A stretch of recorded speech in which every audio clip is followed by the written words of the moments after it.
पळसे गावात नाल्यात मृतदेह, परिसरात खळबळ. मृतदेहाची ओळख पटली.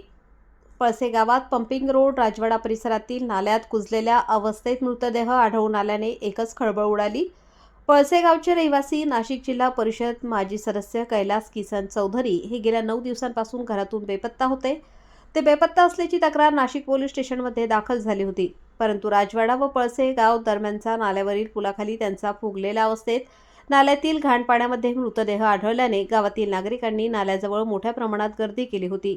त्यांची चप्पल, शर्ट व मृतदेह त्यांच्या मुलाने ओळखला व गावातील प्रमुख प्रतिष्ठित नागरिकांनीही ओळखल्याने हा मृतदेह कैलास चौधरी यांचा आहे ही खात्री पटल्याने सदर घटनेची माहिती नाशिक रोड पोलीस स्टेशनला पोलीस पाटील सुनील गायधनी यांनी दिली. पोलिसांना कळवण्यात आल्यानंतर घटनास्थळी नाशिक पोलीस ठाण्यातील सुनील कोकाटे आदी दाखल झाले. सदर मृतदेह पाण्याबाहेर काढण्यासाठी माजी सरपंच नाना चौधरी, नाशिक तालुका शेतकरी संघाचे शरद गायखे, शिवसेनेचे सुनील गायधनी, ज्येष्ठ पत्रकार नंदू नरवाडे, माजी सरपंच अजित गायधनी, नवनाथ गायधनी, विशाल धोंगडे, दुर्गादास चारसकर, जुबेर शेख, काशीनाथ धोंगडे, अमोल आगळे, बापू आगळे, पांडुरंग धेरिंगे यांनी पाण्यातून बाहेर काढून नागरिकांनी सहकार्य करत एक अत्यंत चांगल्या स्वभावाचे कैलास चौधरी यांनी पळसे गटात चांगल्या प्रकारचे काम उभे केले होते. मृतदेह मिळून आल्याची माहिती पसरताच नागरिकांनी मोठ्या प्रमाणात गर्दी केली.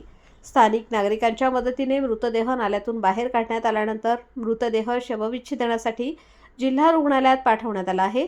त्यांच्या पश्चात पत्नी, आई, एक भाऊ, मुलगा, मुलगी, भाऊजय, पुतणे असा परिवार आहे. अधिक तपास वरिष्ठ पोलीस निरीक्षक जितेंद्र सपकाळे यांच्या मार्गदर्शनाखाली पोलीस करीत आहेत.